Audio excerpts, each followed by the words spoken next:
My fiancé cheated on me with my father. Me, 27 male, fiancé, 26 femme, call her L. My father, 52 male, call him B. My mother, 50 femme, call her R. Like many who've had something like this happen, I never thought something like this would happen to me, but here we are. I've never used Reddit, but I've seen stories from here on TikTok, so I thought I'd give this a shot for any advice you all could give me. From listening to some other stories, you all like backstory. I'll try and be as clear and precise as I can, but it's only been a week, so if I start to lose it during the telling of this, I'm sorry. Elle and I met in her freshman year of college. We were both dorm in the same building where we eventually met. We later found out we lived 2 towns away from each other, so whenever we went home, I let her drive with me. It was only added like 20 minutes, so it was no big deal. After multiple trips and hanging out at school, we started to date. I have a close-knit family, as did she, so we told our families right away. I had met hers plenty of times when dropping her off, but it was nothing more than an introduction and exchanging pleasantries. Both of our families accepted each other with open arms, and our relationship grew. I was a year ahead of her, so when I graduated, I went home where I was offered a good job with great pay. I visited her at school whenever I got the chance, and whenever she came home, we would make time for each other. After she graduated, she moved in with me, as both of our jobs were in the city near where we grew up. Like me, she was offered a position at the company she works at now, with great pay. After living together for about 3 years, I proposed, and we have been planning our wedding since. Now on to the part you're all reading for. Looking back, there was plenty of things I overlooked that I just wrote off thinking my father was just trying to welcome my ex into our family. Things like my father calling her all the time, and if I was around, they would just tell me they were talking about the upcoming family party or something along those lines. One time, Elle was in the shower and her phone rang. I seen it was my dad, so I answered. When he realized it was me, he sounded both upset and surprised that I picked up. I then asked, "What's up?" He responded that he wanted to talk to Elle about my mother's birthday. That was in a week, and after a minute, we ended the call. Even typing this out now, I feel like an idiot for not seeing it sooner. On the day I found out, it was like any other day. Elle had Thursdays off, so she made breakfast for both of us. When I set out for work, she gave me a kiss and told me to have a great day. During my drive to work, I realized I had forgotten some paperwork I would need for a meeting I had at 3 p.m. I shrugged it off and told myself I would just go home at lunch to get it. Elle texted me throughout the day, talking about all the casual stuff a couple talks about, like, "What do you want for dinner? I did the laundry. Do you want me to hang it up for you? Blah, blah, blah."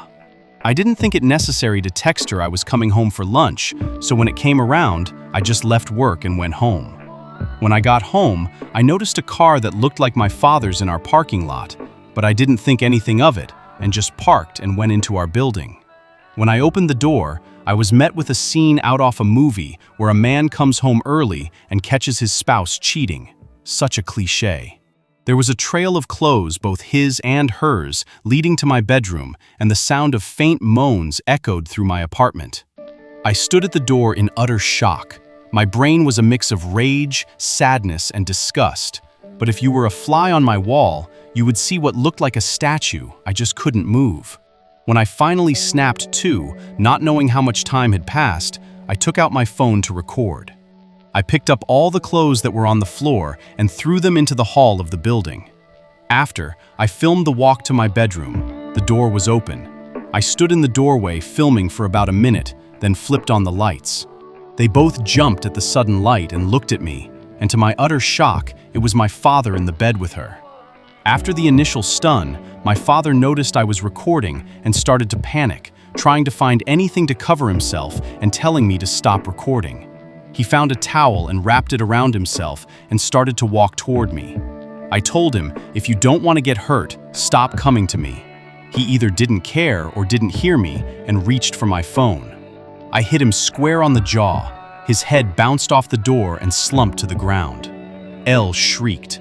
I aimed the camera at Elle and said, "Concerned about your F-buddy, but nothing to say to your fiancé?" My father woke up after about a minute nap, and I told them I just needed to come pick something up for work. So I'm heading back now if either of you pieces of shit are here when I get back. I'll send this video to everyone you know.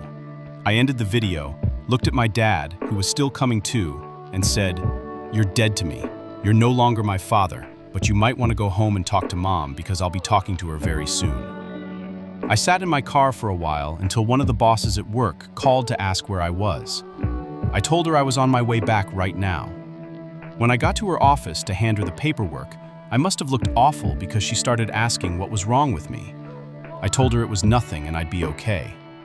I could see her scanning me up and down, and she noticed some blood on my collar and stood up, rushed to me and said, "You're bleeding." I looked down and said, "It was my father's." She looked confused, so I pulled out my phone and showed her the video. She watched it in its entirety. She was introduced to Elle a few times, but never my father. She sat there silent for a moment until it finally clicked that my fiancé was cheating on me. But not only was she cheating, it was with my father. She asked if there was anything she could do, suggesting I take some time off. But I told her I can't go back there right now, that I just need a minute, and I'd be fine for the meeting, and I have another shirt in my office. The meeting went over fine. I put on a smile for everyone like nothing had happened. My boss came up to me after the meeting and asked how I could do that, but I just said, "I don't know," and went to my office. I then came home, and I was alone for the first time in a very long time. Thank you for reading. I'm sorry I carried on so much, but it was therapeutic getting everything down. I just don't know what to do. I definitely need to get the hell out of this apartment. I just can't live here anymore, and there's no possible way I'm sleeping in that bed. I know not only do I have to go get checked out, for STDs, but I think I broke something in my hand.